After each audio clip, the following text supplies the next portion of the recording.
إله إلا الله لا إله إلا الله لا إله إلا الله لا إله إلا الله لا إله إلا الله لا إله إلا الله.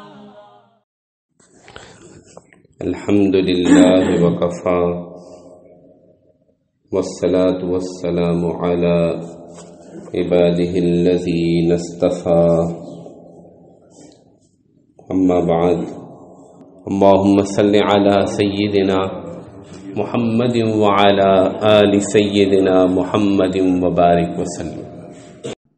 عن معاذ بن جبل رضي الله تعالى عنه أنه سأل النبي صلى الله عليه وسلم عن أفضل الإيمان قال أن تحب لله وتبغض لله وتعمل لسانك في ذكر الله قال وماذا يا رسول الله قال وأن تحب للناس ما تحب لنفسك وتكره لهم ما تكره لنفسك رواه أحمد. وعن أبي أمامة رضي الله تعالى عنه قال قال رسول الله صلى الله عليه وسلم من أحب لله وأبغض لله وأعطى لله ومنع لله فقد استكمل الإيمان رواه أبو داود. عن ابن عباس رضي الله تعالى عنه قال قال رسول الله صلى الله عليه وسلم لأبي ذر أي أرى الإيمان أوثق قال الله ورسوله أعلم قال الموالاة في الله والحب في الله والبغض في الله رواہ البیہقی فی شعب الایمان. ایمان کے کمال کے بارے میں جو باب چل رہا ہے، 3 حدیثیں آپ کے سامنے تلاوت کی گئی ہیں. تینوں حدیثوں میں سوال کیا گیا ہے. پہلی حدیث جو معاذ بن جبل رضی اللہ عنہ سے روایت ہے، اس میں حضرت معاذ نے خود آپ علیہ السلام سے سوال کیا افضل ایمان، کامل ایمان، ایمان کا اعلیٰ اور افضل ترین درجہ کون سا ہے، کون سے اعمال اور اخلاق ہیں جن کے ذریعے سے اس کو حاصل کیا جا سکتا ہے. تو آپ نے فرمایا ان تحب للہ، اللہ ہی کے لیے کسی سے تمہاری محبت ہو، وتبغض للہ، اللہ ہی کے واسطے کسی سے بغض اور عداوت ہو، یعنی دشمنی بھی اگر کرتے ہو کسی سے تو وہ اللہ ہی کی وجہ سے ہو، کافروں سے، منافقین سے، اللہ تعالیٰ کی حدود کی کو توڑنے والوں سے. وتعمل لسانک فی ذکر اللہ، اور یہ کہ ہر وقت اپنی زبان کو اللہ کی یاد میں لگائے رہو. قال وماذا یا رسول اللہ، حضرت معاذ کرنے لگے اس کے علاوہ اور کیا ہے یا رسول اللہ؟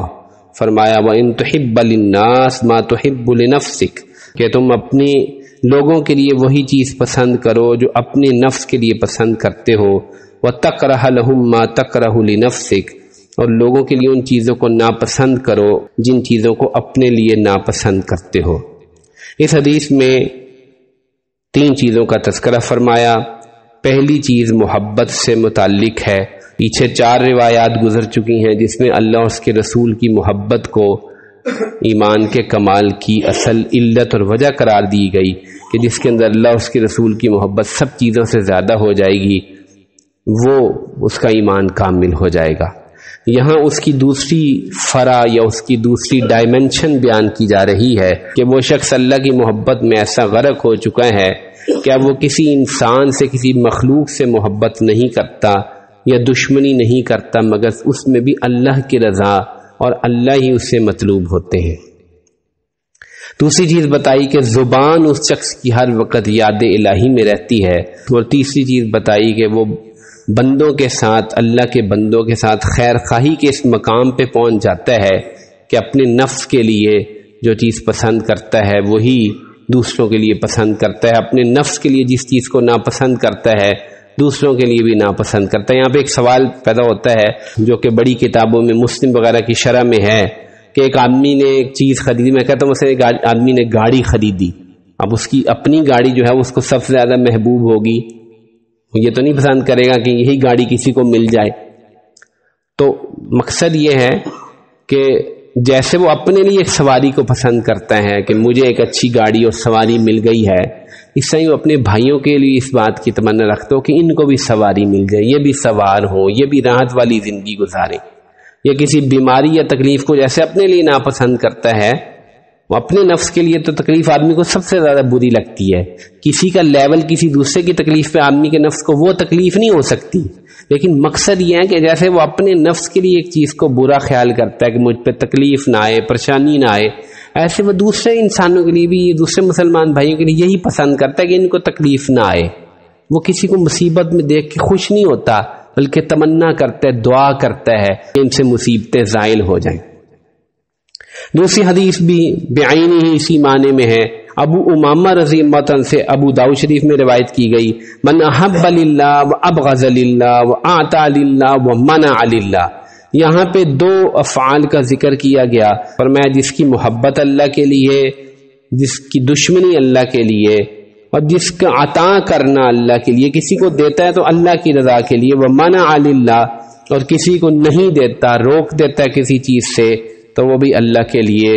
فقد استکمل الایمان، یہاں کمال کا لفظ آ گیا، اس نے اپنے ایمان کی تکمیل کر لی. یہ وہ شخص ہے جس نے اپنی حرکات سکنات، اپنے جذبات، اپنی محبتیں، سب چیزوں کو اللہ کی رضا کے تابع کر لیا ہے. کسی سے تعلق رکھتا ہے تو اللہ کے لیے، کسی سے توڑتا ہے تو اللہ کے لیے. یہ دو کیفیات ہوتی ہیں، ایک ایجابی کیفیت ہوتی ہے، ایک سلبی کیفیت ہوتی ہے. یعنی کہ ایجاب میں محبت ہے، عطا ہے، کسی کو دینا ہے، کسی کے قریب ہونا ہے. سلب میں رکنا ہے، عداوت ہے، کسی سے ہاتھ کو روک لینا ہے، کسی سے دور ہو جانا ہے. یہ سب اللہ کی رضا کے تابع ہو جاتے. تیسری حدیث بیہقی شریف میں ہے، یہاں پہ اوثق کے الفاظ استعمال کیے گئے ہیں کہ ایمان کی کون سی چیز سب سے زیادہ اوثق ہے. اوثق عروۃ الوثقی قرآن میں آتا ہے، سب سے مضبوط کڑا. تو ابی ذر قال رسول اللہ صلی اللہ علیہ وسلم، ابی ذر، آپ علیہ السلام ابو ذر سے پوچھا، ایو اور الایمان اوثق، بتاؤ کہ ایمان کی کون سی چیز سب سے زیادہ مضبوط ہے. قال اللہ رسولہ اعلم، فرمایا اللہ اس کے رسول ہی بہتر جانتے ہیں. قال الموالات فی اللہ والحب للہ. موالات کا معنی ہے باہون تعاون، تناصر، ایک دوسرے کی مدد کرنا، تعاون کرنا، یہ بھی اللہ کے لیے، حب بھی اللہ کے لیے اور بغض بھی اللہ کے لیے. ساری چیزیں سب سے زیادہ پائیدار عمل، جاندار عمل کیا ہے؟ اللہ کے لیے مخلوق سے محبت کرنا، اللہ کے لیے مخلوق کو عطا کرنا. چوتھی حدیث جو میں نے شروع میں نہیں پڑھی لیکن یہ بھی نظر آ گئی ہے، یہ بخاری اور مسلم کی روایت ہے. عن انس رضی اللہ تعالی عنہ عن النبی صلی اللہ علیہ وسلم قال لا یؤمن احدکم حتی یحب لاخیہ ما یحب لنفسہ. حضرت انس سے روایت ہے کہ رسول اللہ صلی اللہ علیہ وسلم نے ارشاد فرمایا کہ تم میں سے کوئی مومن نہیں ہو سکتا جب تک کہ وہ اپنے بھائی کے لیے وہ چیزیں پسند نہ کرے جو وہ اپنے لیے کرتا ہے. بخاری اور مسلم کی روایت ہے. اور ابن حبان میں اسی روایت کو کہا گیا ہے لا یؤمن احدکم کی جگہ لا یبلغ العبد حقیقت الایمان، کہ بندہ ایمان کی حقیقت کو نہیں پہنچ سکتا جب تک کہ وہ اتنا دوسروں کے ساتھ خیر خواہی میں مشغول نہ ہو جائے کہ اپنے نفس کے لیے جو چیز پسند کرتا ہے وہی دوسرے مسلمان بھائیوں کے لیے پسند کرے. تو ان ساری احادیث کا خلاصہ یہ نکلتا ہے کہ ایمان کا کمال اسی شخص کو نصیب ہوگا جو محبت کو، جو کہ سب سے اعلیٰ ترین درجہ ہے، اس محبت کو اللہ اور اس کے رسول کے لیے خاص کرے گا. اور اس سے یہ بھی پتہ چلتا ہے کہ مخلوق کی جو محبت ہے وہ ایمان کے کمال میں رکاوٹ ہے. اگر وہ محبت اتنی بڑھ جائے، اتنی زیادہ اوپر آ جائے کہ وہ اللہ رسول کی محبت، اللہ کی اطاعت میں مشکل کھڑی کرنے لگے. آج ہمارا ایمان میں کمال کے پہنچنے میں سب سے بڑی رکاوٹ ہی مخلوق کی محبت ہے. مخلوق سے مراد انسان بھی ہیں، مال بھی ہے، چیزیں بھی ہیں، ساری باتیں ہیں. تو اس ذرا اس چیز کو سمجھیے جو رکاوٹ ہے، جو ہم سب کو ہم سب کے سامنے ہے جو رکاوٹ، وہ ہے مخلوق کی، چیزوں کی، اشیاء کی، مال کی محبت. وہ بہت زیادہ ہے، اس لیے ایمان کامل نہیں ہو رہا. ایمان کو کامل کرنے کے لیے ان محبتوں کو کم کرنا پڑے گا، ان کو نیچے کرنا پڑے گا، اللہ رسول کی محبت اوپر کرنی پڑے گی۔ جب یہ محبت اوپر آئے گی پھر اللہ کی رضا کے لیے مخلوق سے محبت، انسانوں سے تعلق بھی اسی کے تابع ہو جائے گا۔ آج ہمارا جو تعلق مخلوق سے ہے، لوگوں سے ہے، وہ ہمارے مفادات اور ہماری یہ دنیاوی محبتوں کے تابع ہے۔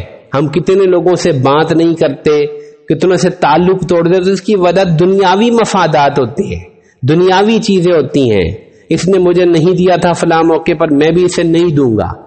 ہم اللہ کی رضا کے لیے تعلقات بحال نہیں کرتے اور نہیں توڑتے، ہم اپنے مفادات اور اپنی دنیاوی چیزوں کے تحت تعلقات قائم کرتے اور توڑتے ہیں۔ ہمیں اندازہ لگا لینا چاہیے کہ کتنا مشکل امر ہے محبتوں کو اللہ کے تابع کرنا اور نفرتوں کو اللہ کے تابع کرنا۔ اللہ تعالیٰ مجھے اور آپ کو اس کی توفیق نصیب فرمائے۔